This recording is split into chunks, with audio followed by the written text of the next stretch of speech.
Parang kahapon lamang yung malayong nakaraan. At talaga, yan ang hiwaga at kapangyarihan ng nakalipas. Na ang lahat ay lilipas.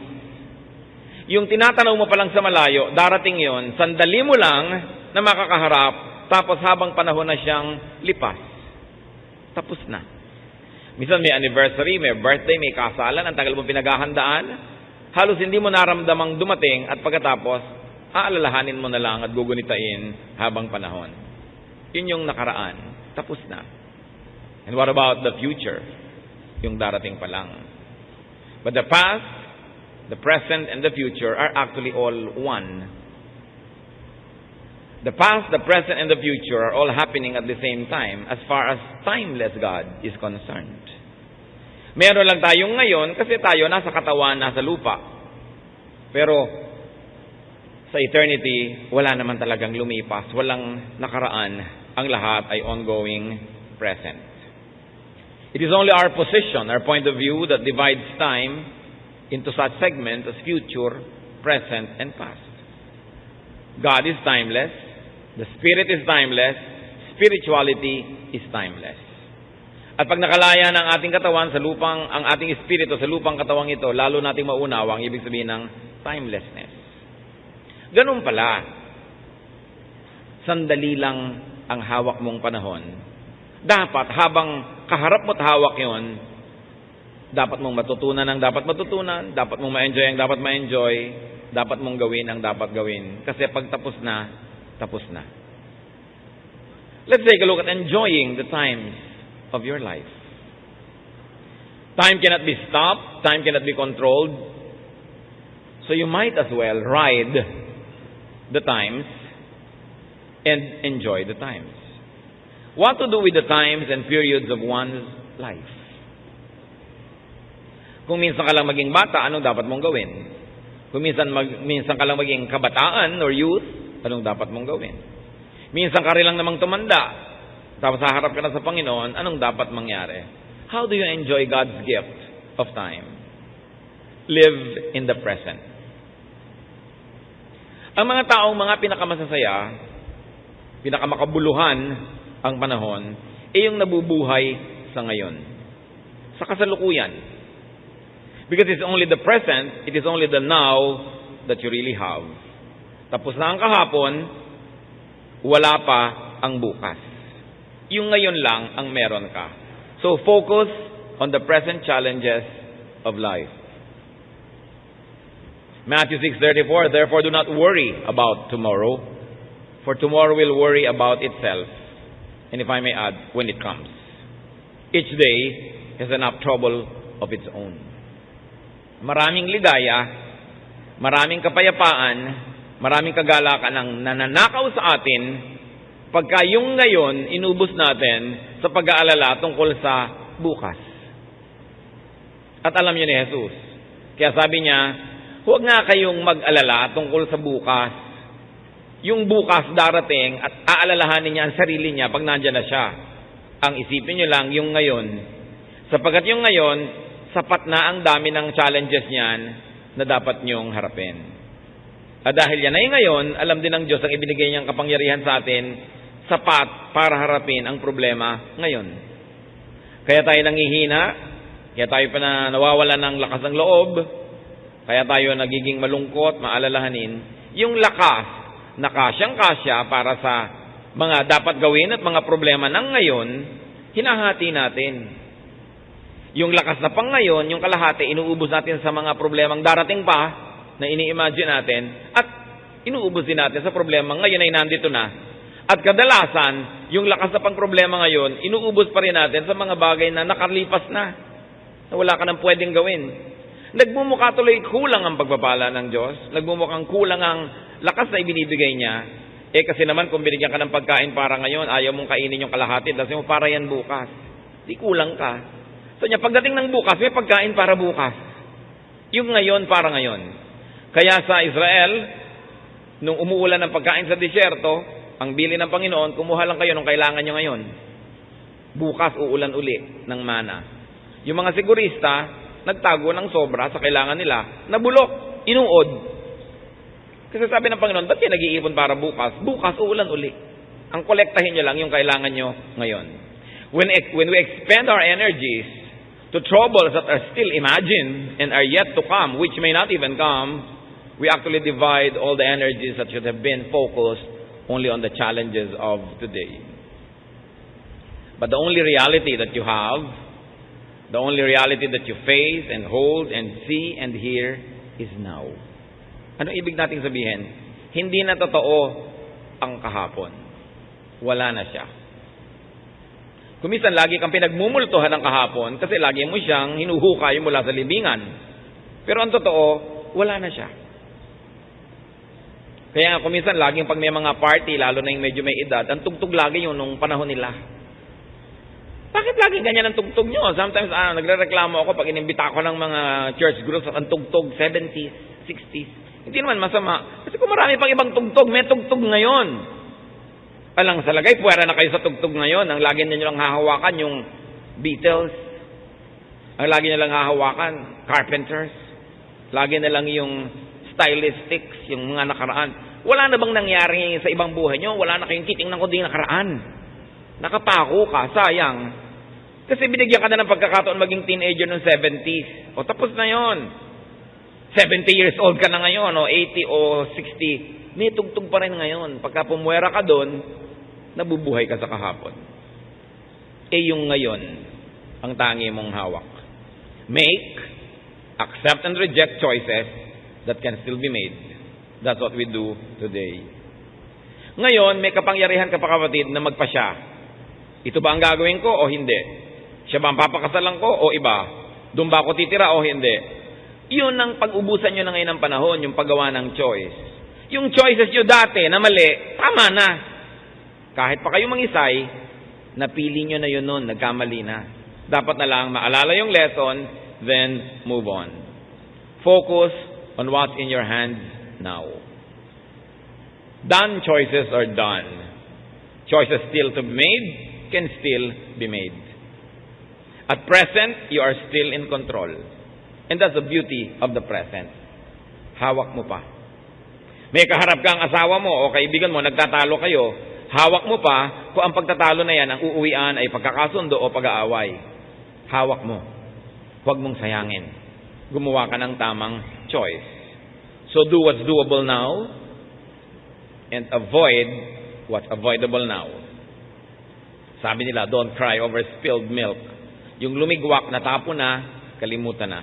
Yesterday is gone and tomorrow is not yet. Pag inubos yung sobrang oras nyo ngayon, kaiisip tungkol bukas, kung pala, sumakabilang buhay ka na mamayang gabi, nasayang naman lahat yung kaiisip mo. At kung minsan, sa kaiisip mo about tomorrow, hindi mo tuloy nahaharap yung today, lumipas nang hindi mo napansin. Meron na palang nag-propose sa'yo, hindi mo napansin, kasi ang iniisip mo kung sino yung magpo-propose pa. Meron na palang business opportunity dumating, lumampas kasi nakafocus ka sa mga pwedeng dumating pa. May kaligayahan na pala na dapat na-enjoy mo, lumampas kasi wala kang inisip kundi yung mga pwede mo pang ma-enjoy sa future. So what does time tell us? Enjoy the moment. The moment is there to be enjoyed. If there's a problem to solve, solve it. If there's food to eat, eat it. If there's music to dance to it. It is only now that is there. Studiously focus on the here and now, on the moment at hand, and never miss enjoying it. For in a flash, it will be just be a part of the retrievable past. Yang pakikinig natin ngayon ito, mamaya, past na yun. Tapos na. May bata na nagpapabuhat sa'yo, hindi mo binuhat dahil baka malukot ang damit mo. After 1 day, past na yon. After 3 years, past na yon. Nawasak na yung damit mo, iniisip-isip mo pa, sayang, hindi ko nalang binuhat yung bata. Kasi ngayon, mama na siya, bakulaw na, ayaw nang pabuhat sa'yo, lumampas na yung chance. Kaya hindi dapat pinapalampas ang pagkakataon, nakabukas ang tenga mo, ang mata mo, ang lahat-lahat ng senses mo, kung ano ang iniaalok ng kasalukuyan, dahil bukas, hindi na iniaalok kasi tapos na. Ecclesiastes 9:7, go eat your food with gladness, and drink your wine with a joyful heart, for it is now that God favors what you do. Huwag sayangin ang ngayon.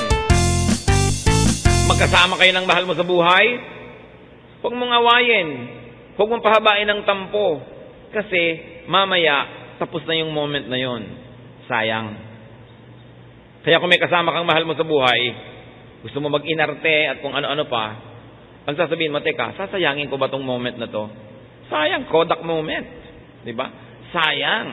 Sayang na sayang. Meron kumisan yung husband mo, gusto kang isayaw, sayaw tayo. Pero ayoko, ihiya ako. Sayang. Mamaya matanda ka na, ayaw ka na niyang isayaw dahil matanda na rin siya. Tapos iisip-isipin mo, sayang, nakasayaw sana kami nun. Meron kang pagkain sa hapagkainan. Sasayangin mo ba? Iisipin mo lagi, diet mo. Ayun ang pagkain. Basta in moderation. Sasayangin mo ba yung pagkakataon? May kasiyahan. May pagtitipon. Sasayangin mo ba? Sumamalang ang loob mo kapraso. Palalakihin mo na yung problema. Hindi ka na mag-e-enjoy. Hindi na babalik yun. Narito na ang gusto mong makasama. Sasayangin mo ba? Padadaan yun ba sa hiya? Nahihiya kang lumapit? O nahihiya ka na ipakita na mayroon kang pagtingin sa kanya? May chance kang kumita. Sasayangin mo ba? Kasi baka hindi na yan bumalik. Ang ganda-ganda ng lugar. Sasayangin mo ba yon? Tutulugan mo lang? O kaya hindi mo papansinin? O mag-aalboroto ka? May okasyon. Sasayangin mo ba? Dami natin sinasayang na oras. Kasi wala sa lugar ang mga arte natin. Huwag sayangin ang ngayon. Ecclesiastes 11:9. Be happy, young man, while you are young, and let your heart give you joy in the days of your youth. Follow the ways of your heart and whatever your eyes see. At sabi rin naman, huwag mo kakalimutan ng Diyos kasi i-judge ka rin niya. Pero hindi naman yung panakot. Ibig sabihin lang, yes, do what you can, just don't forget that God will hold you to account. So habang bata ka talaga, marami kang magagawa. So gawin mo na.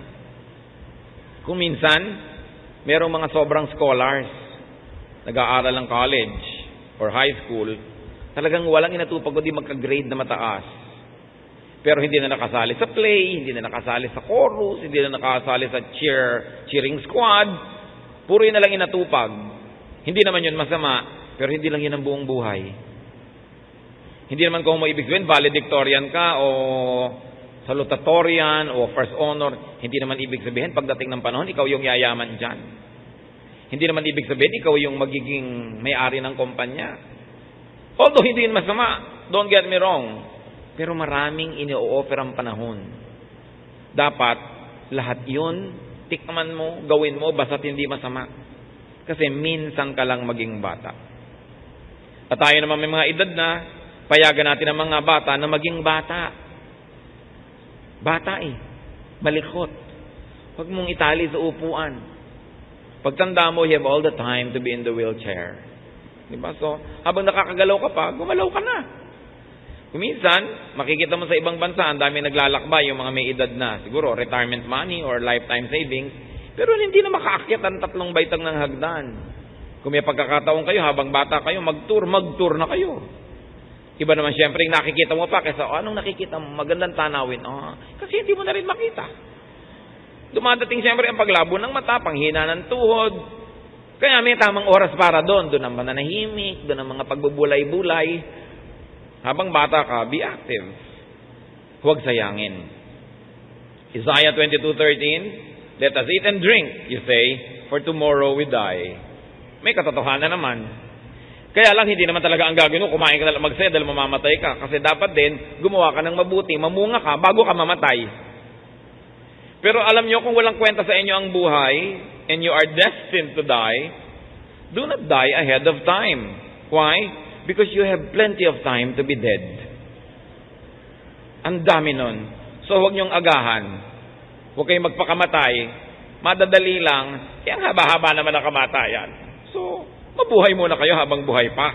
Huwag sayangin ang panahon. Napakahalaga na pahalagahan yung oras.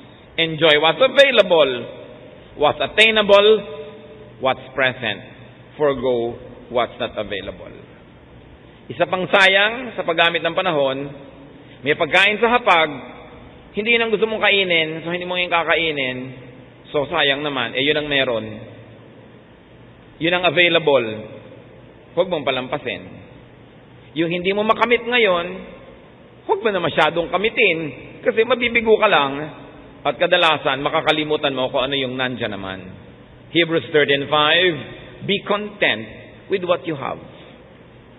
Pag tinuruan mo ang sarili mo na makontento kung anong nandyan, masasaya ka. Kesa lagi ka naghahanap ng wala. Merong mga matatanda, nandyan na yung 5 anak, isa lang ang wala. Wala ang atin nyo, wala ang atin nyo. Gusto na sabihin talaga ng mga ibang anak, aalis na kami, siya lang palang hinahanap nyo. Diba? Kung sino yung nandyan, enjoyin mo. Mahirap naman talagang bumuo ng maraming tao ng sabay-sabay. So kung sino yung nandun, pag enjoyin nyo siya, enjoyin nyo rin. Sabi ni Percy Bysshe Shelley, we look before and after and pine for what is not. Ganon daw ang tao. Wala nang tinignan ko dito, good old days, o the future. Ang hinahanap yung wala, malungkot tuloy. So that's what we do with the present. What do you do with the past? Selectively die to the past. Kung meron tayong dapat patayin, yung kahapon, hindi yung ngayon. Philippians 3:13-14, brothers, I do not consider myself yet to have taken hold of it, but one thing I do, forgetting what is behind. Selective ang sinabi ko, hindi naman natin kailangan mamatay sa buong nakaraan. Forget, dissolve, destroy the unbeautiful, the ugly, the destructive, the painful parts of the past. Ilibing natin kung ano yung hindi maganda, kung ano yung mahapdi, kung ano yung masakit, kung ano yung makirot na bahagi ng ating nakaraan. Die to it, let it die, bury it forever. Kaya yung mga hindi makaya ang problema sa mundo, nagkakaroon ng amnesia. Kung minsan nawawala sa sarili, tinatakasan ng bait for protection. Because the brain and life will have to protect itself from too much pain and sorrow and problem and stress. So kung minsan, nawawalan ka na ng bait. Kasi mas mainam pa daw na baliw ka, na buhay, kesa sa ang tinutinu mo tapos namamatay ka sa hapdi at sakit. Kaya hindi ba pag ooperahan kayo, pinapatulog kayo, parang momentary death of the body, para hindi nyo maramdaman ang kirot at sakit ng mangyayari. Amnesia is for protection and healing and happiness for those people that have been pushed over the edge. So stop reliving and recollecting and resurrecting ugly moments and ugly parts of your life.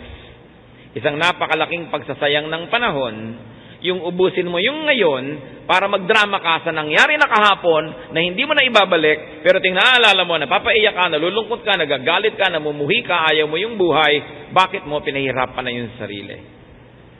Yun ang dapat ilibing na.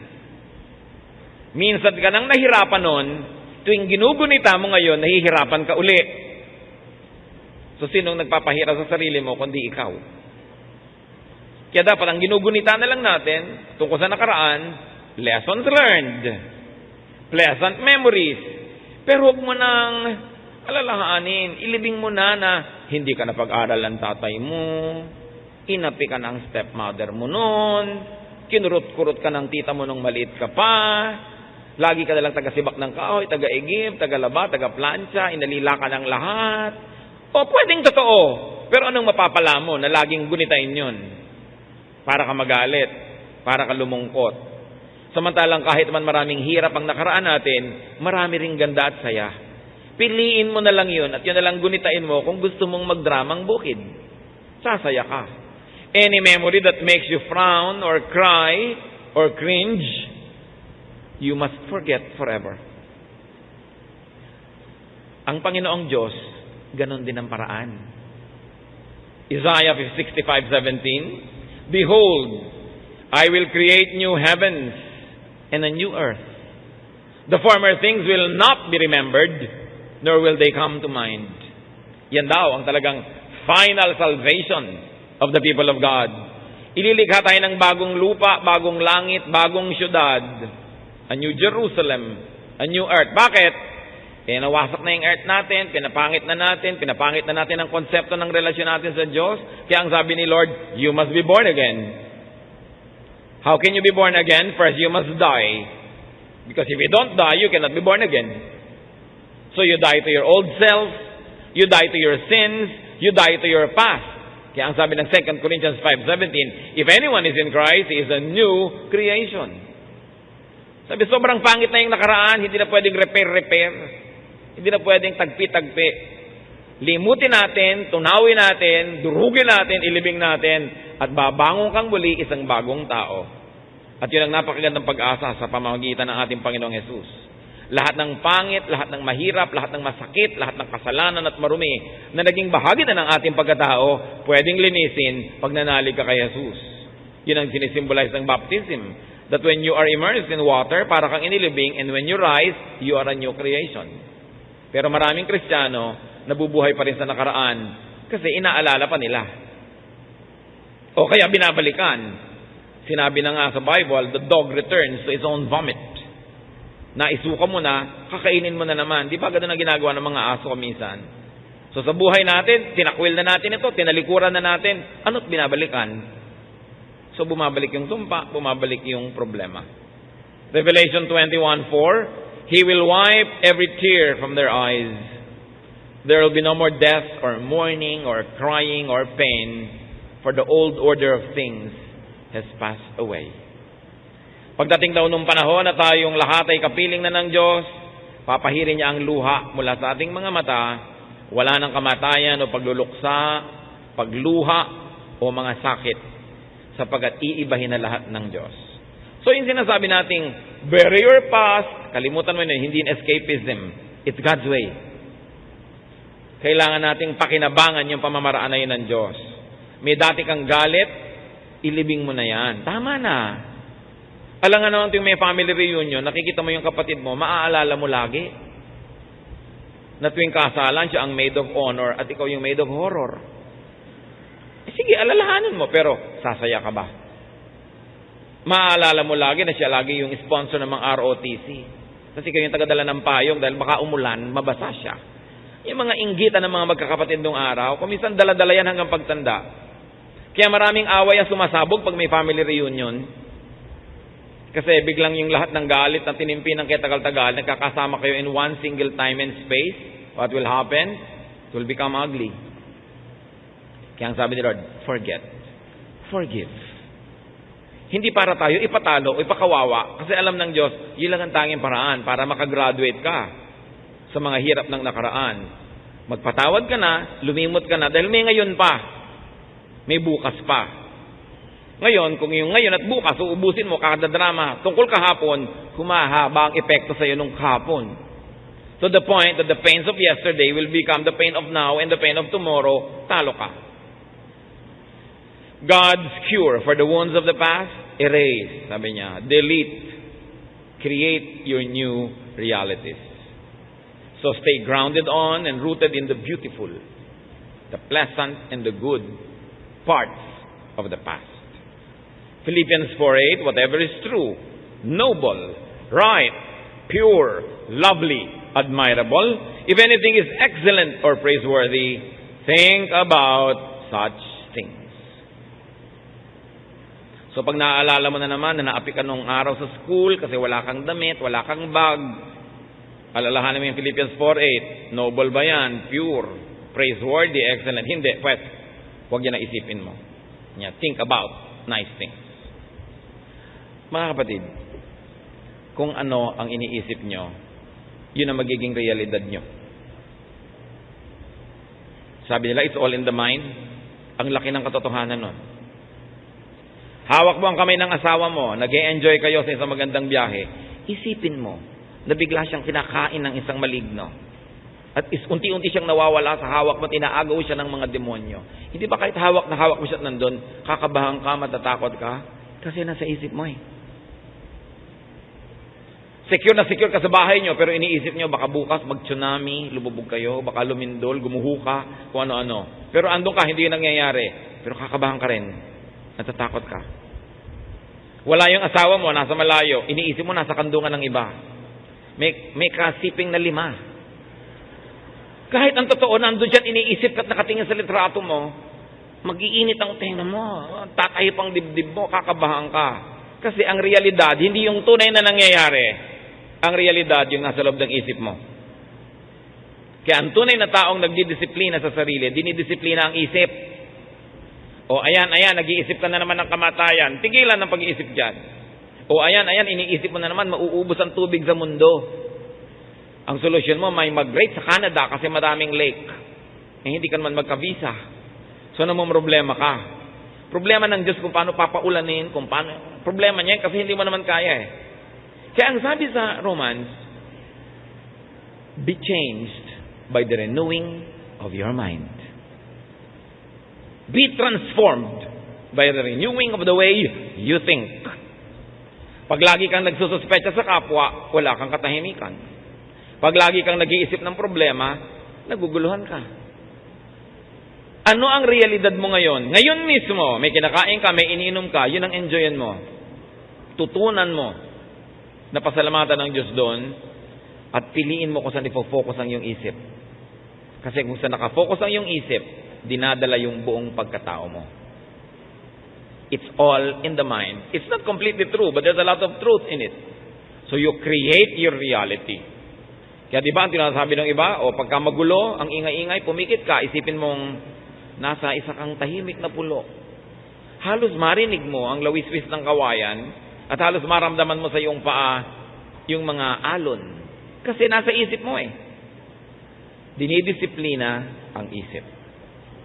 John 12:24, I tell you the truth, unless a kernel of wheat falls to the ground and dies, it remains only a single seed. But if it dies, it produces many seeds. Kailangan meron tayong hayaang mamatay at malibing para magkaroon ng bagong buhay. At yun, ang mga masasamang alaala, kailangang ilibing yan, magkakaroon ka ng bagong pag-iisip, bagong buhay. Let the pains of the past die. Forgive, forget, and move on. Dahil may present ka pa, at kung loloobin ng Panginoon, may future. Hindi pwedeng ipangutang ang future. Hindi mo pwedeng sabihin, bigyan mo ko ng pera ngayon, magpapaalipin ako sa iyo bukas. Kung mamatay ka ngayon, paano ako sisingil? Di ba? Hindi natin hawak yung bukas.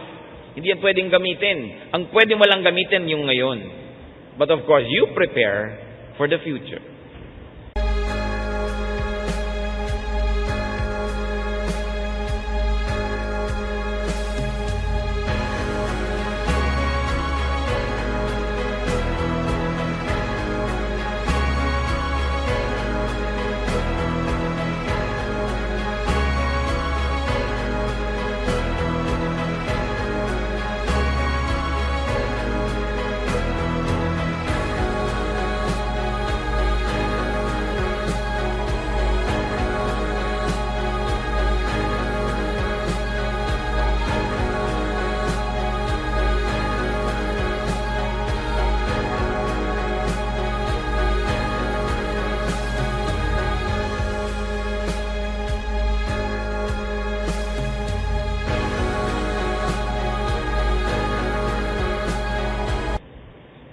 Isa yun sa pagtingin.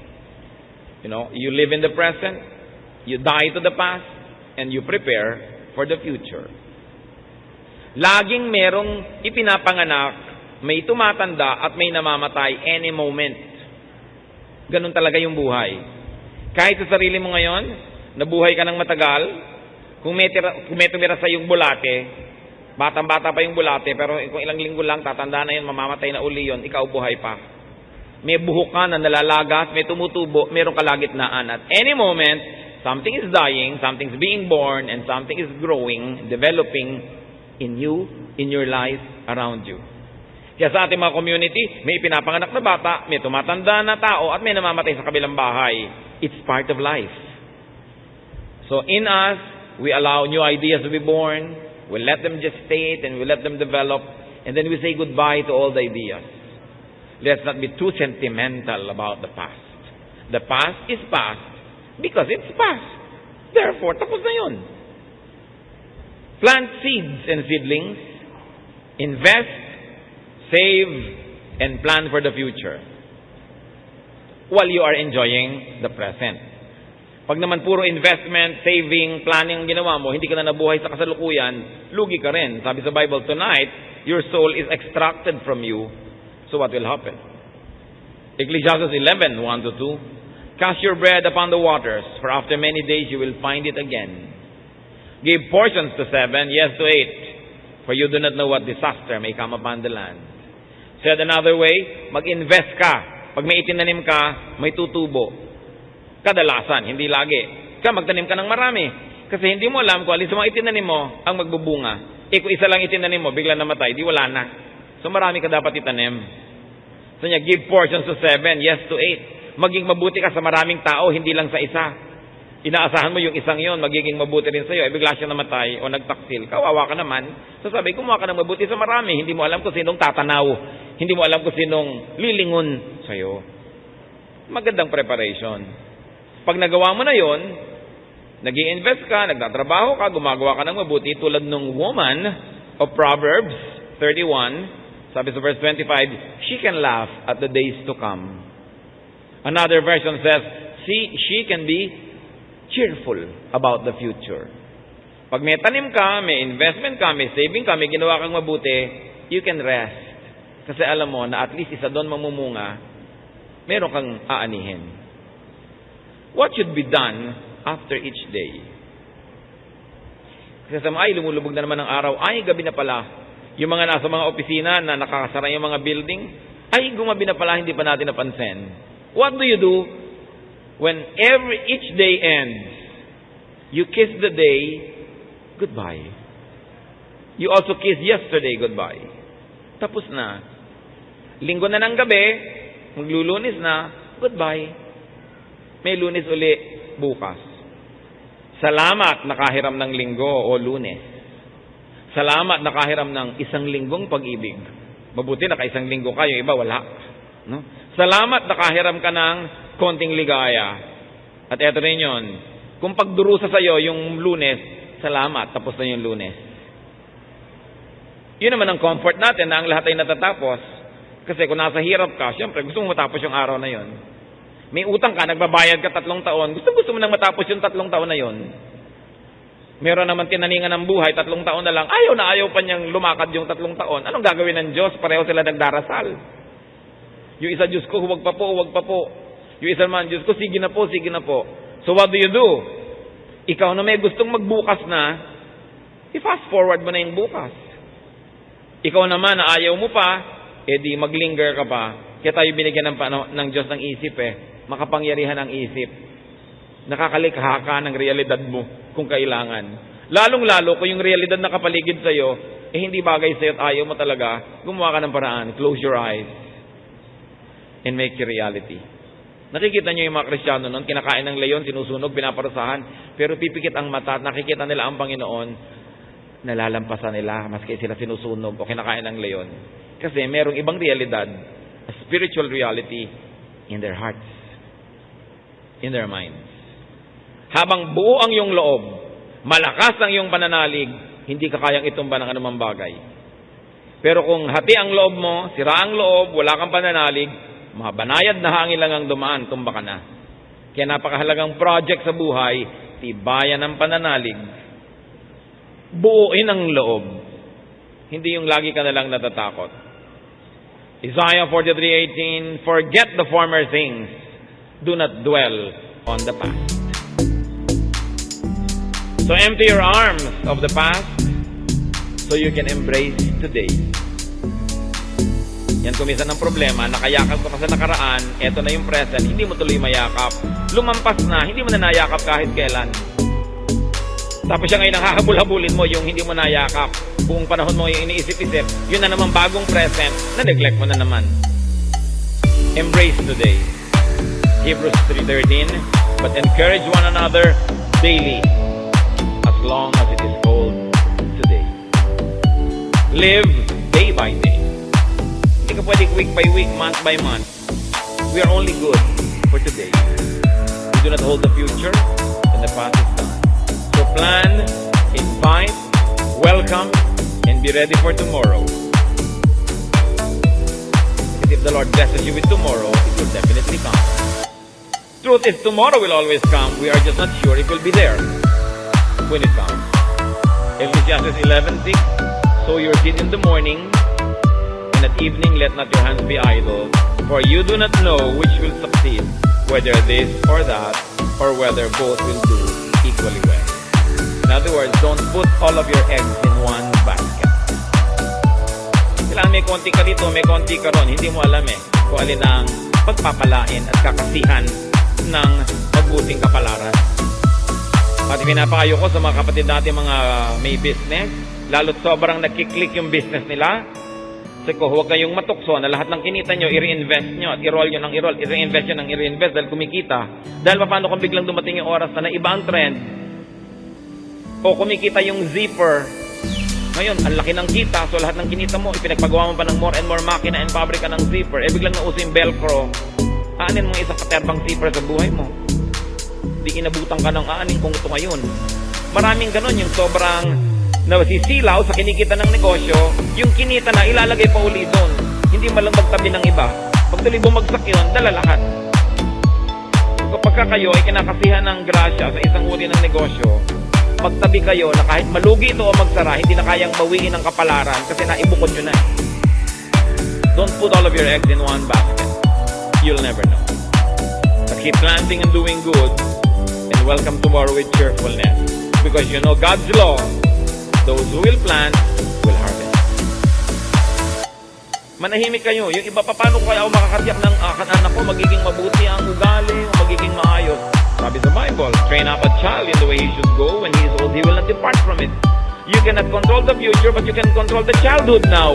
Turuan mo ng lahat ng tama at ipasa Diyos mo na yung itinuro mo magbubunga. Ngayon, kumisan, naturuan mo na nga ng tama at binaiba. Ba't naman po yun? Sa Christian school pa. Anak ba ng pastor? Ba't gano'n lang nangyari? Aba, kung hindi pa nag-Christian school yun at hindi pa lumaki sa turo ng Diyos, baka lalong malala ang nangyari. So, pasalamat ka, yun na lang ang nangyari sa kanya. Dahil siguradong tumalab sa kanya yung natutunan niya. Dahil sabi sa Biblia yon. Kung hindi siya naturuan, masahol pa doon. Be cheerful about the future. Mga kapatid, don't waste time. Don't waste 1 second. Bakit mahalaga ang 1 second? Imagine ninyo, what you have is really just 1 second. You don't have the second that is already past, and you don't have the second that will still happen. There is no such thing as minute. There is no such thing as hour or day, or week or month or year or decade or century or millennium. They are all illusions. The only truth is the second, right now, where you're alive. Why? It takes just 1 second to die. Subukan nyo, yung hininga nyo, kunwari huli na. 1 second. It takes only 1 second to fertilize an egg by a sperm. It takes only 1 second to get life. It takes only 1 second to lose that life. So 1 second is all you have. Kaya hindi mo pwede ipangako yung 1 week 1 week kitang mamahalin. Kung namatay siya bukas, anong 1 week ang pinagsasasabi mo? 1 year akong makikisama sa'yo. Kung after 3 months, namatay ka. Di wala yung 1 year. Hindi yun totoo. Ang totoo lang, I have 1 second now, makikisama ako sa'yo ngayon. Ngayon, mamaya, may 1 second pa uli, nakisama pa uli ako sa'yo. Paglingon mo, ay, nakabuo ako ng 1 taon. Pero kasi tapos na. Pero yung darating pa, hindi mo alam kung darating. So, huwag magsayang. Makati ang likod ng misis mo, kamutin mo na ngayon. Di ba? Baka bukas, mawalan ka ng daliri. Hindi mo makamot. Hindi mo alam, naipit ka ng makina, natanggal yung mga daliri mo. Kamutin mo na ngayon. Kasi, this 1 second is all you really have. Yun lang ang hawak mo. Hindi pwede ipagyabang yung darating pa lang. At hindi pwedeng gamitin yung nakaraan na. Tapos na yon. Live the moment. Because the moment is God's gift. Ang dami natin sinasayang na moment kasi pinagmamalaki natin yung darating pa na next year, yung next month. Hindi tayo sure. Anong kahulugan ng mga ito? Bakit dapat pahalagahan yung 1 second? Kasi yun ang bigay ng Diyos. Another second passes, binigyan ka uli. But there's no guarantee na bibigyan ka uli. Whatever good you should do and can do it now. Whatever happiness you can enjoy it now. Whatever love you can give it now. Sabi ng kanta, because we may never love like this again. Hindi mo alam kung may chance ka pa. Pahalagahan ng panahon. Do not kill time. You cannot kill time without hurting your eternity. Ama namin sa langit, ano nga ba ang kahulugan ito sa amin na pahalagahan ng panahon? Huwag magsayang. Huwag mabuhay sa multo ng nakaraan at huwag mabuhay sa kinakatakutang pwedeng dumating. Teach us, Lord, the meaning of the now. Punong-puno sa Biblia ng mga ganitong katuruan. Salamat, Panginoon. Ipaunawa nyo para mula ngayon, wala kaming sayangin. Kung oras ng tulog, itulog. Oras ng pagtatrabaho, ipagtrabaho. Oras ng pahinga, ipahinga. Para yung buong regalo mo sa amin na panahon, sa tamang panahon, harapin namin, gawin ang dapat gawin. Gawin ang dapat gawin. Gawin ang dapat gawin. Gawin ang dapat gawin. Gawin ang dapat gawin.